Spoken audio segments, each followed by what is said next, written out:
The Jimmy Butler saga continues, and now it appears the Golden State Warriors may be taking themselves completely out of the running to acquire the Miami Heat star wing. I'm Trevor Lane. This is the Basketball Bulletin. Going to talk about what's going on with the Warriors, why they might not be all that interested in Jimmy Butler, and where things might move from here, both for Jimmy, the Heat, as well as the Warriors. Make sure you do subscribe right here to the channel. Turn on those notifications as well.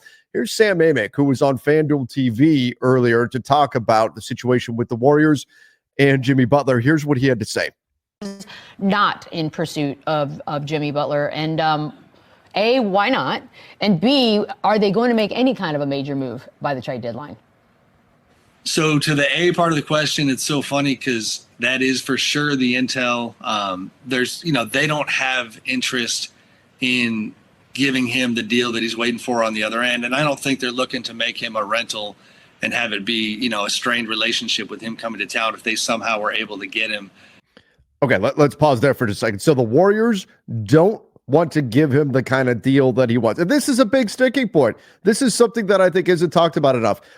It's not just what teams want Jimmy Butler. It's what teams want to give Jimmy Butler his next contract. Same thing that we see in the Brandon Ingram situation. It's the same problem that we see with Zach LaVine. Teams don't want to pay somebody if they don't feel like that player is going to live up to that contract. So if we're talking about a deal that pays a 35-year-old Jimmy Butler $60 million a year, a lot of teams are saying, no, thank you. We don't want to be the team. We'll let someone else be the team. To do that, Matt Ishbia, the owner of the Phoenix Suns, is reportedly willing to be the team that's going to do that. And that's part of why Jimmy is trying to get to the Phoenix Suns. There's rumored to be somewhere in the $60 million range, a 2-year deal for Jimmy Butler, $60 million per year. That could be out there if he gets to Phoenix. But Jimmy right now, $48.8 million expiring contract, 35 years old, $52.4 million player option for the next season, but he wants to opt out and sign into a new deal that's as long as it can be before he hits the age 38 rule. But a lot of teams say, you know what, that's not going to be the way we want to manage our salary cap under the new CBA. So that is beyond just the trading players for Jimmy Butler. What Sam is saying here is a major factor.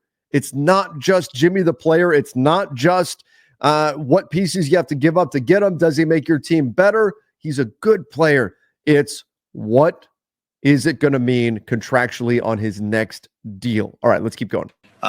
In spite of the fact that they don't want to do a max extension, that being said, it is just so, again, we have a month to go, right? So the other night when I'm in San Francisco and they get walloped by Miami, after the game, there's a place called the Bridge Club near the arena floor at Chase Center. And the owner, Joe Lacob, and GM Mike Dunleavy often meet there. Back when Bob Myers ran the team, that's where they would meet as well. And it sounds like it got a little spicy down there, just as far as, the post-loss unpacking of what had happened on the floor. And you felt, some people who walked by and even engaged with Joe and Mike could really feel the frustration from the group. And that makes a lot of sense. They just got beat really badly. So then what happens is, whether it's Jimmy Butler or anybody else, there's going to be a constant recalculation happening for teams like the Warriors and just what do we need to do? Because it's one thing to not feel like you're a contender. It's another to go out and just get destroyed by a Heat team that didn't have Jimmy Butler. Their reasoning for not going after Jimmy, even beyond. Okay, so right now, the Golden State Warriors, currently in the NBA, they are sitting in the Western Conference. They're sitting in the 9 seed right now. They've lost their last 2 games in a row. And so they're going to feel a little bit of pressure. So what Sam's bringing up as part of this is a constantly evolving environment, right? Where if a team is losing, they're struggling, there's going to be that pressure. Change something, fix something. If they're winning, there's not going to be that. If you're winning games, then there's going to be that real pull towards, well, if it ain't broke, don't fix it. Let's keep this moving forward and make more minor changes. Jimmy, of course, would be a very significant change. So Sam kind of leaving it out there that it's possible if the Warriors keep losing, maybe they do something a bit more drastic here. On the money is that to this point, they've been pretty happy with Andrew Wiggins' play, and the idea of also giving up a Jonathan Kuminga in that deal, even though he's hurt right now, is something they weren't looking to do. The prospect of Wiggins and Kuminga going out and Butler coming in, they didn't like kind of how that looked for them. Okay, so the idea is Jimmy Butler would go out, Jonathan Kuminga Andrew Wiggins will be going into the Miami Heat. Now, that makes a lot of sense from the Miami side. And if I'm Miami, that is absolutely what I'm asking for in exchange for Jimmy Butler with the Golden State Warriors. I want to get those kinds of pieces back in any kind of a deal that sends him out of Miami. But for you, the Warriors, they have to really ask, how much better do we get by turning Andrew Wiggins and Jonathan Kuminga effectively into Jimmy Butler? Now, you may have to include another salary. Well, you would have to include another salary as well. Let's say it's Dennis Schroeder's expiring contract that you've got to put in there. I know the Warriors just traded for him, but he can be re-aggregated in a trade 2 days before the deadline. So if that's the case, like right before the trade deadline, you could re-aggregate Dennis Schroeder. Maybe there's some of that to it too, where the Warriors know, well, we can't pull the trigger on this for a few weeks at least anyway. Why show our cards right now and explain how interested we are in him? Why not just kind of back off on all of this?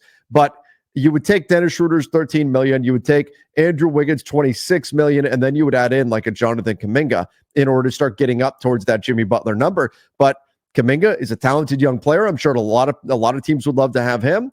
And same thing with Andrew Wiggins at 29. Andrew Wiggins is 29. It feels like he's been in the NBA forever, but he's 29 years old. He is not out of his prime right now. And so the Warriors have to ask themselves, if we have to give up Kuminga, plus it's possible draft capital would have to be included too to satisfy the Miami Heat. They have to ask themselves, how much better do we really get? Does this really make us a contender? Now, I think the answer could and maybe should be yes. Jimmy is that good. Playoff Jimmy Butler is that good. You add him to Steph, add him to Draymond, and let's go. Right? That's what you're looking at if you are the Golden State Warriors. But I understand their hesitation as well. I do think they're going to be in the market for a big-time swing, but I think their preference would be to get a player that could be part of their future as well, a player whose value is not going to expire on the Warriors roster. That's really what they're going to be looking to do out there on the market. So that's going to be something interesting to watch here for Golden State. It's how do they balance that?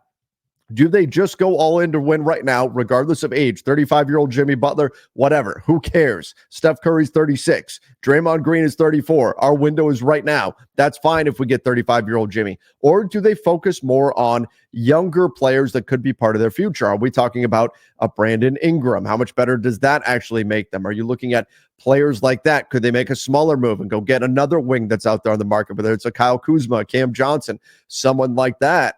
That, I think, has to be an interesting path as well for the Warriors to explore beyond just going and making the home run swing to land Jimmy Butler. So that's going to be interesting to watch. What do the Warriors ultimately decide to do? I still think they are the most logical landing spot for Jimmy. Now that Jimmy has said, I don't want to go to the Memphis Grizzlies, the Warriors are the most logical landing spot.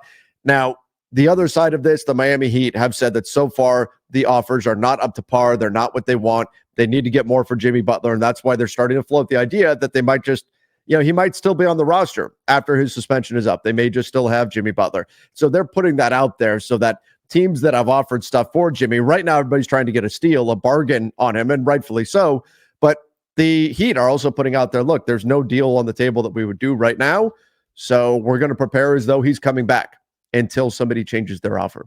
So this is an interesting standoff. My gut is still that he gets moved by the February 6th trade deadline, but it looks like the Warriors have some real questions about whether or not it's even worth it to turn Andrew Wiggins and Jonathan Kuminga into Jimmy Butler. Now, that can change if the Warriors continue to lose games. So they're certainly going to be a team worth watching. Everybody make sure you do subscribe to the channel and go check out our latest video on Jusuf Nurkic and him potentially being on the way out in Phoenix. Go check that out right now.